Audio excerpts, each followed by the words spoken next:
Hello everyone, स्वागत है आपका आपके अपने YouTube channel only Hindi classes में। तो फ्रेंड्स, आज का जो हमारा प्रैक्टिस सेट है वो प्रैक्टिस सेट नंबर 2 है। तो फ्रेंड्स, सबसे पहले हम इसमें समझते हैं गद्यांश। और हाँ, एक और बात, मैंने इसके 20 क्वेश्चन लिए हैं प्रैक्टिस सेट में। लिए क्या, प्रैक्टिस सेट में 20 ही क्वेश्चन आंसर हैं।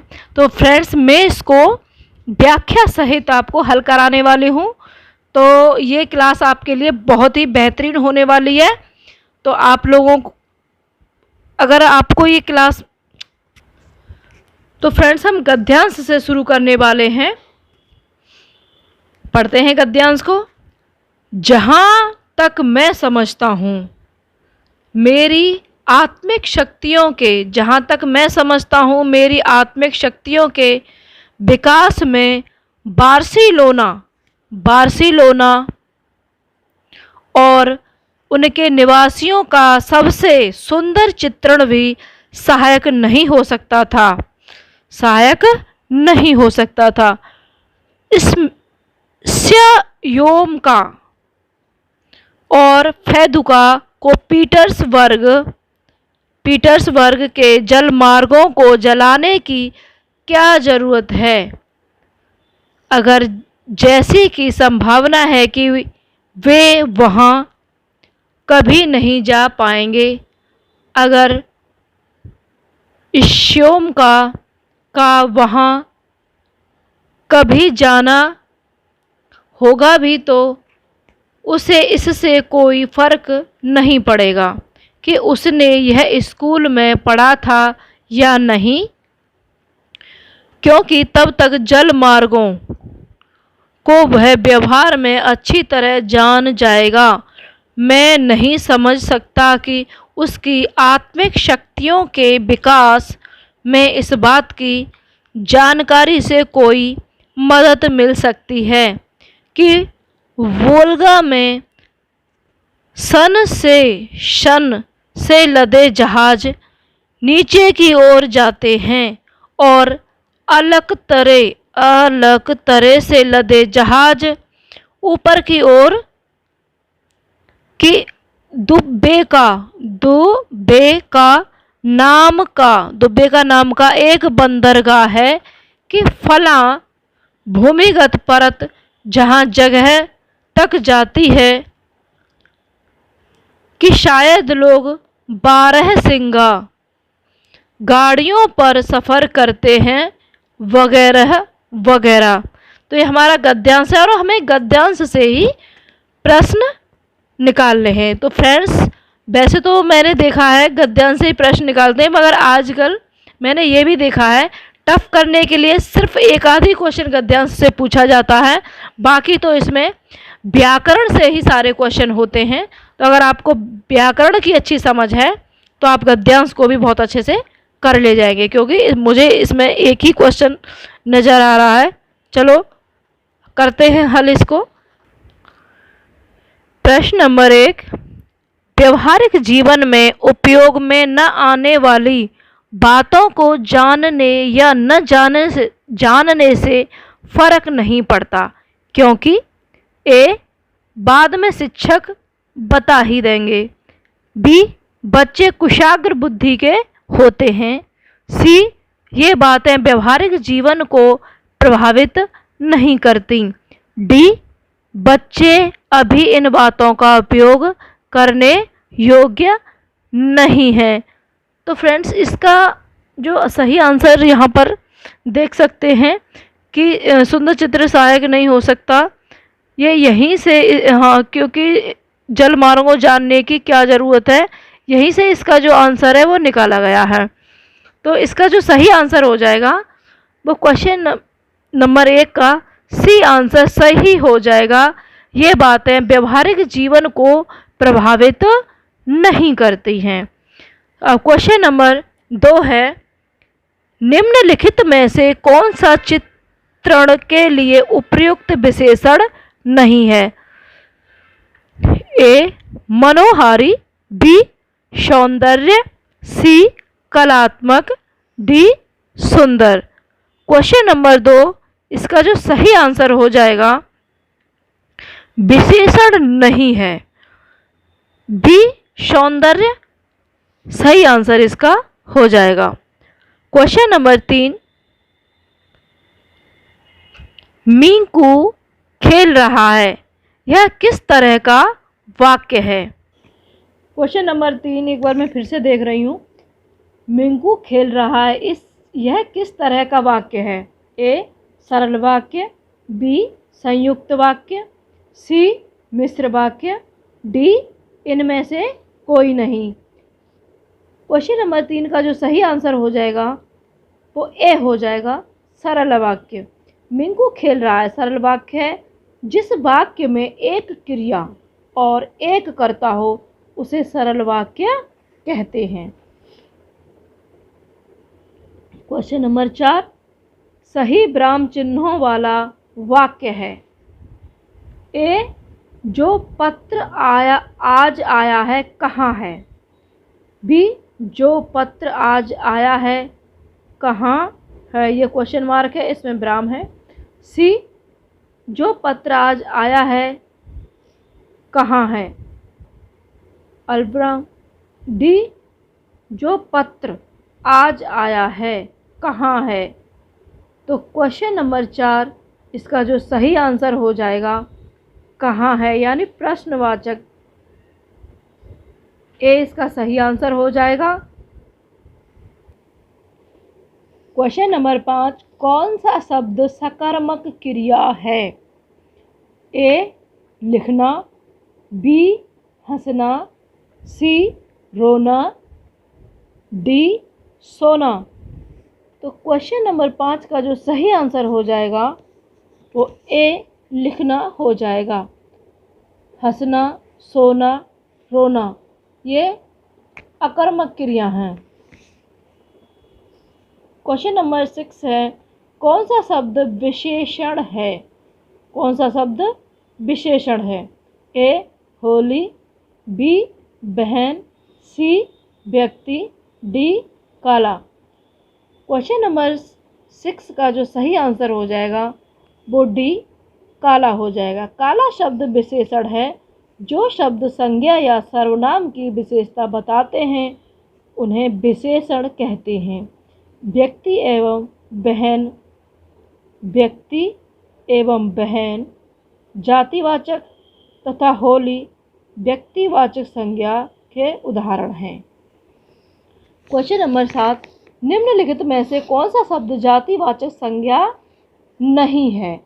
जातिवाचक संज्ञा जैसे ए जवान, बी बालक, सी सुंदर, डी मनुष्य। तो जातिवाचक संज्ञा के बारे में अगर हम बात करें, जवान तो एक इंसान के बारे में बात नहीं, बहुत से लोग जवान हो सकते हैं, बहुत से बी बालक, बहुत से बच्चे, यानी बालक में बहुत से बालक आ जाएंगे। और सी इसका सही आंसर हो जाएगा, नहीं पूछा है, जातिवाचक संज्ञा नहीं। मनुष्य तो यहाँ पर सभी मनुष्यों की बात हो जाएगी, तो एक जाति की बात हो रही है, जातिवाचक नहीं है। सुंदर इसमें जातिवाचक नहीं है।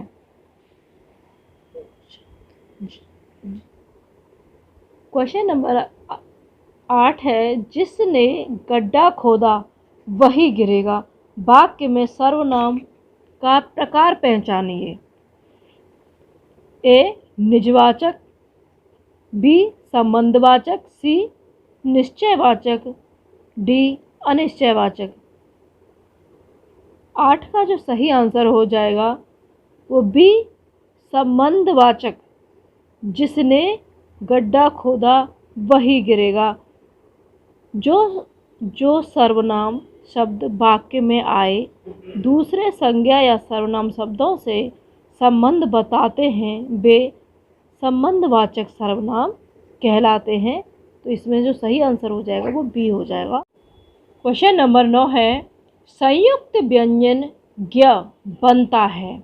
ए ग प्लस यहाँ से, बी ज प्लस यहाँ से, हलंत जिसमें हलंत लगे हुए हैं उनको आधा समझा जाएगा, सी ग प्लस ना से, डी का प्लस गा से।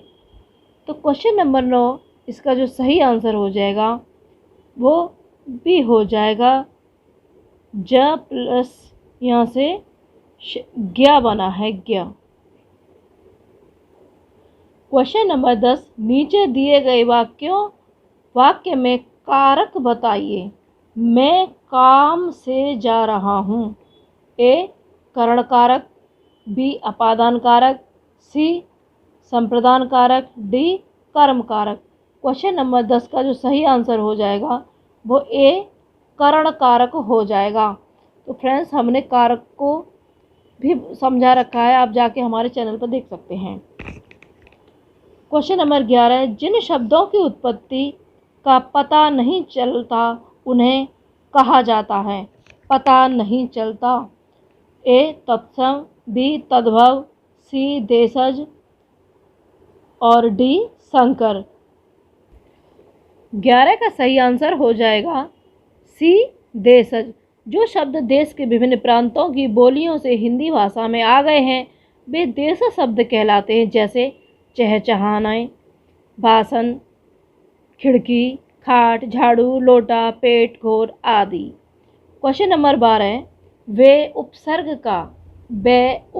का प्रयोग कहाँ अनुचित है। बेफिक्र, बेफिजूल, बेचारा, बेरोकटोक। क्वेश्चन नंबर 12 का जो सही आंसर हो जाएगा वो बी हो जाएगा, बेफिजूल। बे उपसर्ग का प्रयोग बेफिजूल शब्द में अनुचित है, अतः विकल्प। क्वेश्चन नंबर 13, चलते रहने से इच्छा है कि वह विश्राम किया जाए। अब विश्राम किया जाए। ए भाववाचक, बी कर्तवाचक, सी कर्मवाचक, डी इनमें से कोई नहीं। क्वेश्चन नंबर 13 का जो सही आंसर हो जाएगा वो ए हो जाएगा, भाववाचक। चलते रहने से अच्छा है कि अब विश्राम किया जाए। क्वेश्चन नंबर 14, किस शब्द में तत्पुरुष समास है। ए ग्रंथरत्न, बी ग्राहगत, सी महादेव, डी पंचवटी। 14 नंबर जो क्वेश्चन है इसका सही आंसर हो जाएगा तत्पुरुष ग्राहगत, इसमें तत्पुरुष समास है। क्वेश्चन नंबर 15, कनक कनक ते 100 गुनी मादकता अधिकाय, या खाए बैराय जग वा पाए बैराय। इसमें कौन सा अलंकार है। क्वेश्चन नंबर 15 इसका सही आंसर यमक हो जाएगा। जब किसी शब्द की भिन्न अर्थ में आवृत्ति हो वहाँ यमक अलंकार होता है, अर्थात एक शब्द बार बार आए किंतु उसका अर्थ बदल जाए, वहाँ यमक अलंकार होता है। कनक कनक ते 100 गुनी मादकता अधिकाय। क्वेश्चन नंबर 16, पार्थिव शब्द का संबंध है। ए जिसका संबंध मनुष्यों से है, बी जिसका संबंध प्रथा से है, सी जिसका संबंध ईश्वर से है, डी जिसका संबंध पृथ्वी से है। क्वेश्चन नंबर 16 जो इसका सही आंसर हो जाएगा वो डी हो जाएगा, जिसका संबंध पृथ्वी से है। पार्थिव, जिसका संबंध ईश्वर से है ईश्वरीय, जिसका संबंध ईश्वर से है ईश्वरीय, जिसका संबंध मनुष्य से है, जिसका संबंध मनुष्यों से है मानुषिक, और जिसका संबंध कुल पार्थिव, जिसका संबंध पृथ्वी से है पार्थिव। क्वेश्चन नंबर 17, वरिष्ठ का पर्यायवाची है।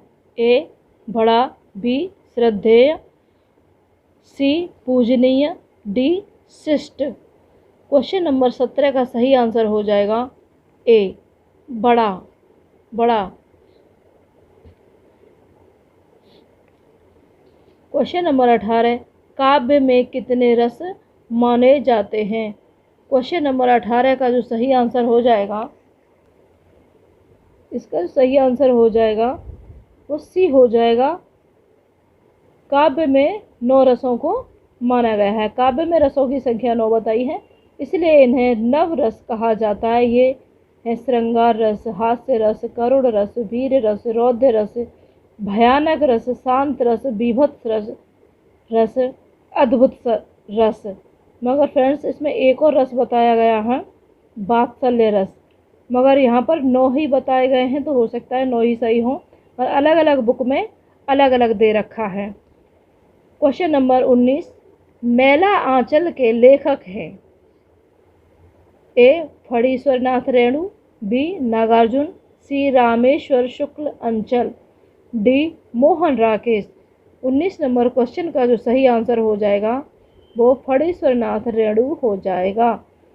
मेला आंचल 1954 फणीश्वरनाथ रेणु द्वारा लिखित एक आंचलिक उपन्यास है, जिसमें पूर्णिया जिले के मैरीगंज गांव की कथा का वर्णन है। रेणु के अन्य उपन्यास पति परिकथा, दीर्घ तपा, जुलूस, कितने चौराहे आदि और भी हैं। क्वेश्चन नंबर 20, आवारा मसीहा के लेखक हैं। आवारा मसीहा के लेखक हैं। तो 20 नंबर क्वेश्चन का जो सही आंसर हो जाएगा वो बी हो जाएगा, विष्णु प्रभाकर।